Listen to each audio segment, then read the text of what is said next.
마을, 이용한 센터, 역사는 외교 토론제도고, 유나이티드 의료부 비상구, SN의 기관장.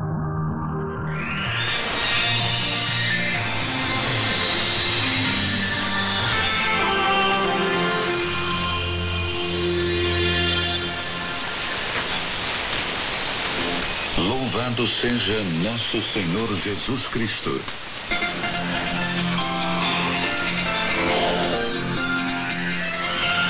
O noticiário da Rádio Vaticano, Vatican News, direto da cidade do Vaticano.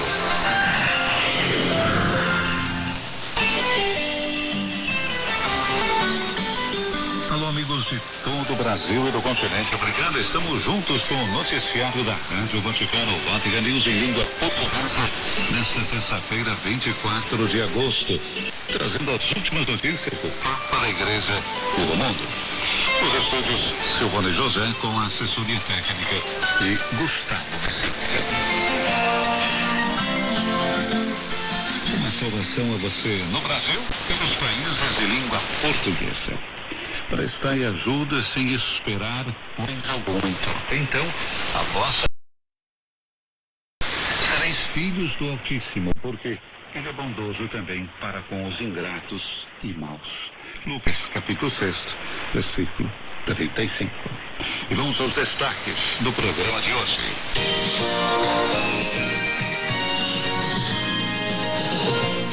Muito mais que meio ambiente, a Laudato Si é social, afirma o Papa.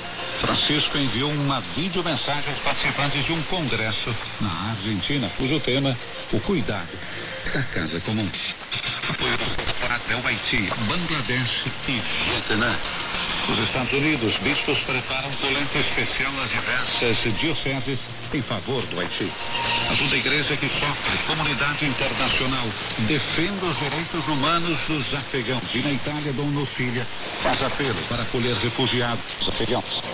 Torani faz eco das palavras do Papa sobre a vacina. E a Caritas Suíça, reduzir emissões de CO2, mas de modo socialmente sustentável.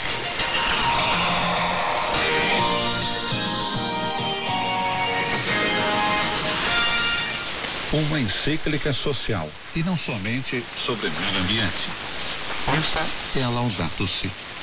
E foi o próprio autor, o Papa Francisco, que salientou esse aspecto aos membros do Congresso Interuniversitário Laudato Si, que se realizará na Argentina de 1º a 4 de setembro.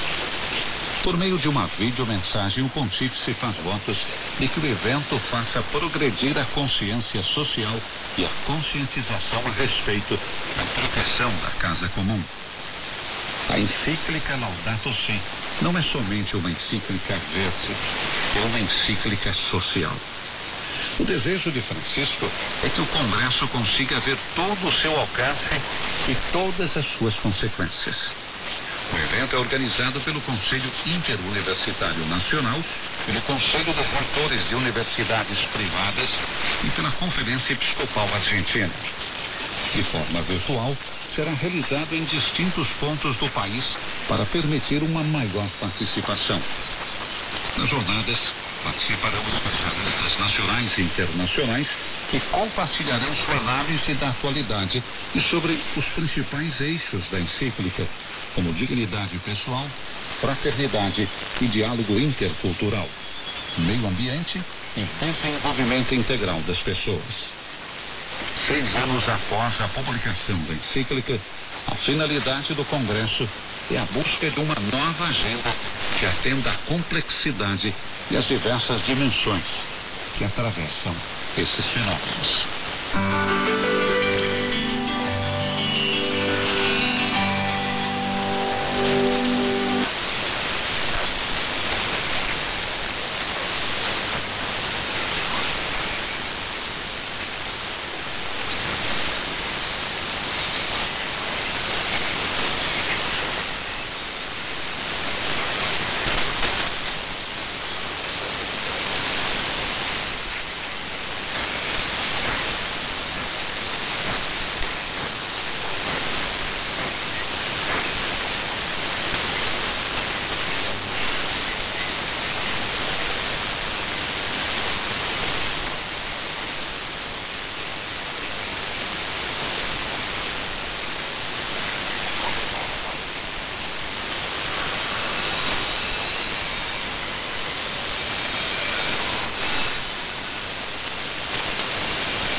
urgência e de emergência, a qual se soma a já difícil situação devido à Covid-19. Em colaboração com a Anunciatura Histórica, devido à Covid-19. Em colaboração com a Anunciatura Histórica, esse montante será partilhado entre as dioceses mais afetadas pela calamidade e será utilizado na assistência às vítimas do terremoto. O gesto quer demonstrar a expressão imediata do sentimento de proximidade espiritual e fraterno encorajamento às pessoas e áreas atingidas, manifestada pelo Santo Padre no Ângelus, na Praça de São Pedro, no domingo 15 de agosto. Esta contribuição, que acompanha a oração e apoio à amada população haitiana, faz parte das ajudas que estão sendo realizadas em toda a Igreja Católica e que envolve, além de várias conferências episcopais, numerosas organizações de caridade. O Santo Padre também decidiu enviar uma primeira ajuda de emergência, cerca de $69 mil, às populações de Bangladesh, recentemente atingidas pelo ciclone Yas, além de €100 mil à população do Vietnã, que se encontra em grave dificuldade devido às consequências socioeconômicas associadas à pandemia Covid-19. Uma semana após o catastrófico terremoto que atingiu o Haiti, equipes de resgate continuam encontrando sobreviventes vivos presos nos escombros. Até agora os mortos são menos 2.207, os feridos mais de 12.200, sem falar na enorme devastação que deixou milhares de famílias desabrigadas e sem serviços básicos. Situação que para o presidente da Conferência dos Bispos Católicos dos Estados Unidos, Dom José Gomes, foi agravada pela passagem da tempestade tropical Grace, pois dificultou ainda mais a busca por sobreviventes. É provável que o povo haitiano passe por dificuldades constantes nas próximas semanas, à medida que começam os esforços de recuperação e reconstrução, diz uma carta do arcebispo de Los Angeles, dirigida aos bispos do país, onde pede que cada diocese realize uma coleta em favor da população da ilha caribenha. Além disso, sublinha que muitas igrejas paroquiais, capelas, escolas e clínicas foram devastadas, o que afetará as comunidades de fé durante anos. Em seu apelo, o arcebispo Gomes admitiu que muitas das dioceses dos Estados Unidos continuam a sofrer o impacto financeiro provocado pela pandemia de Covid-19, mas também reconheceu a generosidade e seu profundo cuidado pelos mais necessitados. Por isso, expressa sua confiança de que os fiéis darão uma resposta à altura a esse esforço. A nota publicada no site da conferência explica que os fundos arrecadados serão usados para apoiar as necessidades pastorais e de reconstrução da igreja, mas também para colaborar com os esforços do Catholic Relief Service, Caritas Estados Unidos, que é a agência oficial da ajuda da Igreja Católica estadunidense. A esse respeito, Dom Gomes explica que essa instituição responde às necessidades de emergência imediatas e auxilia nos esforços de reconstrução e recuperação a longo prazo. Por mais de 60 anos, essa agência trabalhou no Haiti para combater a pobreza e promover sua recuperação e desenvolvimento. Junto com a igreja local, o governo do Haiti e mais de 200 organizações religiosas e comunitárias, o trabalho dessa instituição inclui o envio de suprimentos de emergência horas depois de um desastre, mesmo nos lugares mais remotos. Da mesma forma, a organização fornece moradias temporárias e ajuda para construir meios de subsistência. Em tempos de reconstrução, a Catholic Relief Service trabalha na educação, alfabetização, agricultura, saúde e serviços sociais.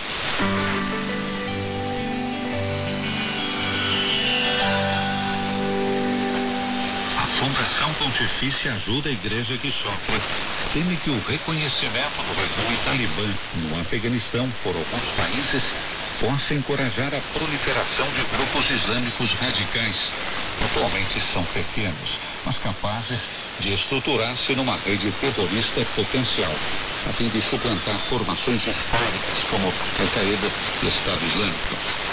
Para a Fundação também são preocupantes as relações entre o regime afegão, Paquistão, organizações terroristas presentes na Palestina e na província síria de Idlib. O Afeganistão ameaça os direitos humanos fundamentais, incluindo a liberdade religiosa, não é representado apenas pelos talibãs, mas também pelo ISKP, ou seja, o ISIS, na província de Khorasan, deixa uma declaração da Ajuda Igreja que Sofre. A formação extremista já foi protagonista de inúmeras ações terroristas no passado, reivindicando um dos ataques mais sangrentos contra a minoria Sikh, no início da pandemia, em 25 de março de 2020, quando 3 homens armados invadiram Guru Har Rai, na área de Chor Bazar, em Cabul, matando 25 pessoas e ferindo 15. Segundo a Ajuda Igreja que Sofre, o ISKP continua a se consolidar, especialmente após a derrota do ISIS na Síria e no Iraque, e após o início das conversas de paz entre talibãs e OTAN. Conta um número crescente de jovens afegãos instruídos, pertencentes à classe média, e grupos de jihadistas experientes provenientes de Al-Qaeda. Ajuda a Igreja que Sofre encoraja a comunidade internacional a se manifestar em defesa dos direitos humanos de todos os cidadãos do Afeganistão, incluindo cidadãos hinduístas, bahãs e budistas, porque a reintrodução da lei da Sharia acabará com as poucas liberdades duramente conquistadas, incluindo a fragilizada liberdade religiosa, colocando em risco aqueles que não compartilham o islamismo dos talibãs, como os sunitas moderados. De acordo com a Ajuda Igreja que Sofre, os xiitas, a pequena comunidade cristã e todas as outras minorias religiosas já seriamente ameaçadas sofrerão uma opressão intolerável. E aqui na Itália, Dona Lucília faz apelo para acolher refugiados afegãos. Mariângela Zaburata. O arcebispo de Turim e administrador apostólico de Susa, Dom Cesare Nosiglia, pede aos fiéis de sua arquidiocese que coloquem à disposição dos refugiados provenientes do Afeganistão algumas oportunidades de moradia e acompanhamento inicial das necessidades pessoais. Numa nota, o prelado, que informa da chegada ao Piemonte, na Itália, de alguns afegãos, convida comunidades paroquiais, comunidades religiosas e fraternidades, famílias ou grupos religiosos a avaliarem a possibilidade de acolher uma ou mais pessoas em locais comunitários ou privados através do apoio das cáritas paroquiais e de grupos de voluntários. Também nós, como igreja em Turim e em Susa, estamos comprometidos em ajudar aquelas pessoas e famílias que por vários motivos estão deixando o seu país, afirma Dona Osília. Agora é preciso tentar dar estabilidade e qualidade ao acolhimento, ressalta o arcebispo. O prelado pede também para pensar numa estratégia operacional local para gerir este sinal de proximidade e animar adequadamente toda a comunidade e o território e comunicar a disponibilidade para acolher o escritório da Pastoral dos Migrantes da Arquidiocese. Ouso fazer este apelo porque sei que posso contar com a resposta pronta e generosa das comunidades e famílias, disse ainda Dona Osília. Para nós fiéis, não se trata apenas de colaborar numa ação humanitária, mas de pôr em prática aquele apelo ao acolhimento e ao serviço ao próximo que nos chega diretamente com a adesão ao Evangelho de Jesus Cristo, ressalta. Por fim, o prelado especifica que as várias disponibilidades serão integradas no percurso que as prefeituras e as cidades locais estão construindo.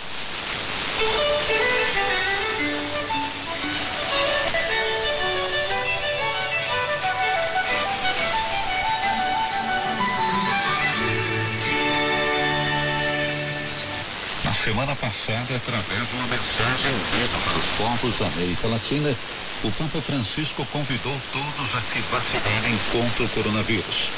Um gesto simples, mas profundo, para um futuro melhor. Con espíritu fraterno me uno a este mensaje de esperanza en un futuro más luminoso. Gracias a Dios y el trabajo de muchos, hoy tenemos vacunas para protegernos del COVID-19. Ellas traen esperanza para acabar la pandemia, pero solo si están disponibles para todos. Com espírito fraterno, uno-me a esta mensagem de esperança por um futuro mais luminoso. Graças a Deus e ao trabalho de muitos, hoje temos vacinas para nos proteger da Covid-19. Elas dão a esperança de acabar com a pandemia, mas somente se elas estiverem disponíveis para todos e se colaborarmos uns com os outros. Vacinar-se com vacinas autorizadas pelas autoridades competentes é um ato de amor e ajuda a fazer de modo que a maioria das pessoas se vacinem. É um ato de amor. Amor por si mesmo, amor pelos familiares e amigos, amor por todos os povos. Pido a Dios para que cada uno pueda aportar su pequeño grano de arena, pequeño gesto de amor. Por más pequeño que sea, el amor siempre es grande. Aportar esos pequeños gestos. Peço a Deus que cada um possa contribuir com seu pequeno grão de areia, seu pequeno gesto de amor. Por menor que seja, o amor é sempre grande. Contribua com esses pequenos gestos para um futuro melhor. O cardeal Oranildo Pepeca, revista do Rio de Janeiro, falou à Rádio Vaticana, o Vatican News, sobre o pedido do Papa e sobre o momento que vivemos. Vivemos tempos muito diferentes e a nossa geração vive uma situação inédita, que é lidar com a pandemia, uma situação de vírus que contamina o mundo todo e tem colocado preocupações em todos os cantos do mundo. Sabemos que um dos caminhos para estarmos seguros diante de uma possível contaminação é a vacinação, ou seja, a imunização diante do vírus. O Papa Francisco justamente fez na semana passada um vídeo, juntamente com outros cardeais, arcebispos e bispos da América Latina, em que lembrava que vacinar-se é um ato de amor, não só para si mesmo, mas também para os outros, pelos quais somos também responsáveis, e dentro da preocupação com o bem comum, que somos uma família, somos chamados justamente a ter essa responsabilidade também de imunizarmos. Eu também tive a oportunidade de receber as 2 doses no Rio de Janeiro e, ao mesmo tempo, de poder se incentivar os outros a fazer.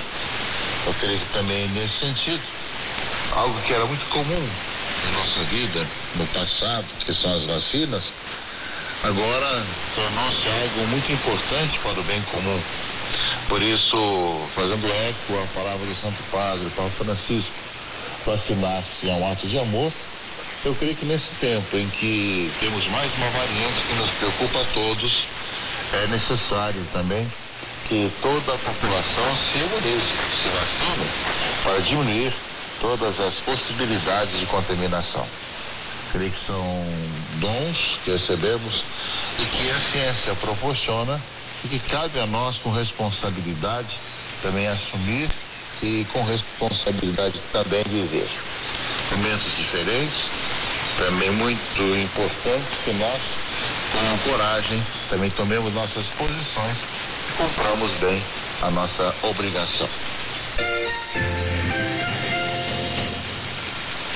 Suíça, reduzindo emissões de CO2, mas de modo socialmente sustentável. Raimundo Lima. Após um verão marcado por catástrofes climáticas, uma política climática eficaz é mais do que nunca necessária.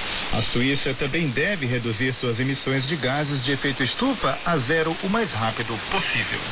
É o que a Caritas Suíça declara em um documento, o qual enfatiza fortemente a necessidade de que a política climática e a política social caminhem de mãos dadas. Com a rejeição da lei sobre a redução das emissões de CO2, isto é, dióxido de carbono, no referendo de 13 de junho, a questão sobre como a Suíça pode alcançar neutralidade nas emissões de gases de efeito estufa até 2050 permanece em aberto. Um objetivo, aponta a Caritas, cuja urgência é demonstrada pelo calor tórrido e pelas enchentes que também afetaram a Europa neste verão e confirmada pelo 6º relatório do Grupo de Peritos da ONU sobre Mudanças Climáticas, publicado em 9 de agosto. Portanto, é necessário acelerar o mais rapidamente possível possível a transição para uma economia e um estilo de vida sustentáveis que respeitem os recursos naturais e beneficiem todos os seres humanos. Mas a meta de zero emissões, sublinha a Caritas Helvécia, deve ocorrer de forma socialmente sustentável, também à luz da crise do coronavírus, que evidenciou um número de famílias na Suíça que vivem em condições financeiras precárias ou modestas. De acordo com a organização caritativa católica, uma política climática socialmente sustentável deve satisfazer dois princípios. Por um lado, as medidas de proteção climática não devem mais pesar financeiramente sobre as pessoas afetadas pela pobreza ou em risco de pobreza e, por outro, as pessoas de baixa renda também devem ter a oportunidade de agir ativamente no respeito ao clima. Em termos concretos, isto significa que a margem de manobra financeira das famílias de baixa renda deve ser ampliada através de apoio direcionado para que possam adotar um comportamento respeitoso do clima. A política climática deve ser acompanhada de medidas sociopolíticas que garantam um nível suficientemente alto de segurança existencial para todas as pessoas na Suíça. Desde que essa seja garantida, decisões corajosas e, sobretudo, rápidas no campo da política climática são também socialmente sustentáveis, conclui a nota. A lei revisada sobre emissões de CO2 foi aprovada pelo Parlamento Suíço no último trimestre de 2020, de acordo com o compromisso assumido pela Suíça após a assinatura do Acordo de Paris sobre o clima, de reduzir pela metade suas emissões de gases de efeito estufa até 2030, em relação às suas emissões de 1990. Especificamente, a lei focalizou uma combinação de incentivos financeiros, investimentos e novas tecnologias. Por exemplo, aqueles que importam gasolina e diesel são obrigados a compensar parte das emissões de CO2 produzidas por esses combustíveis com medidas climáticas. No setor da mobilidade, a lei cria as condições para a comercialização de veículos mais eficientes, enquanto que no setor da construção civil prevê uma redução nas emissões de dióxido de carbono.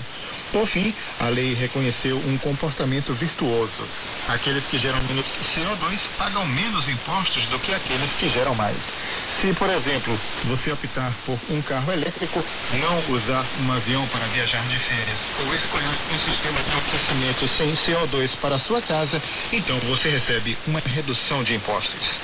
Entretanto, a maioria do povo suíço rejeitou as novas disposições como sendo muito onerosas. A Caritas e outras organizações católicas suíças, por sua vez, haviam se posicionado a favor, que a Suíça tem uma grande responsabilidade pelo aquecimento global.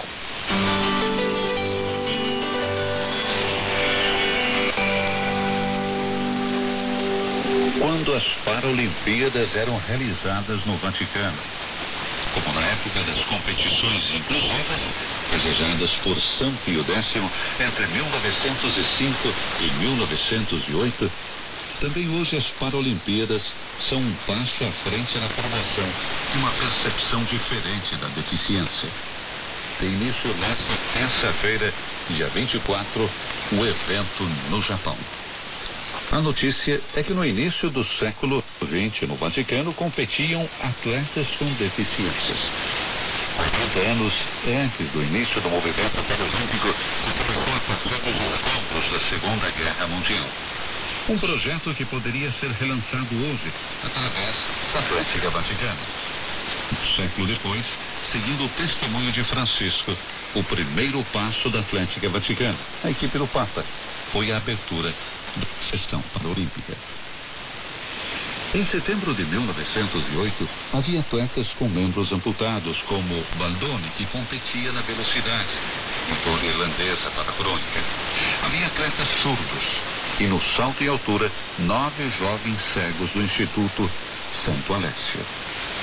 Com o vencedor, Cittadini, 1 metro e 10 centímetros. Entrevistado, então, pelo repórter do Observatório Romano.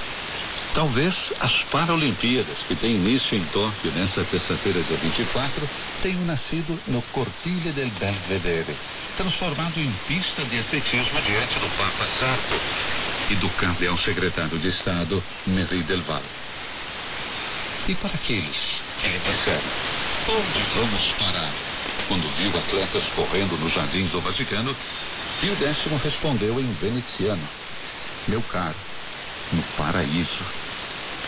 Em 1908, o Osservatório Romano seguiu aquelas competições internacionais de atletismo, como se fosse uma gazeta do esporte, com classificação, comentários, entrevistas, notas de serviço. E as palavras do Papa na primeira página. Como na época das competições inclusivas desejadas por São Pio X, também hoje as Paralimpíadas são um passo à frente na promoção, uma percepção diferente da deficiência. A crescente cobertura midiática das Paralimpíadas encoraja uma nova consciência e estimula reflexões inestimáveis tanto sobre o papel social do esporte quanto sobre o conceito de habilidade.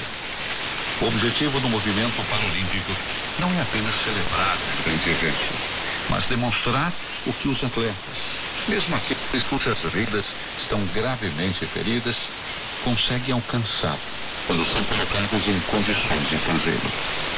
E se isso é verdade para o esporte, deve ser ainda mais verdade para a vida. O esporte pode ajudar a aumentar a compreensão da deficiência ao ponto de abraçá-la como um recurso.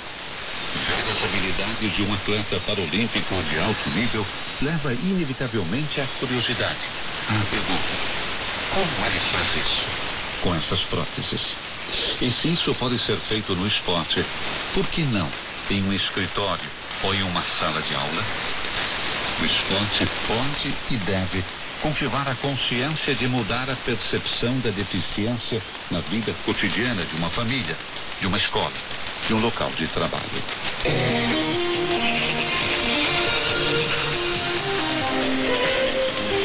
E assim chegamos ao final do nosso encontro de hoje, agradecendo a sua presença. Voltamos amanhã, nesse mesmo horário, com mais informações direto do Vaticano para você. Um abraço e até lá.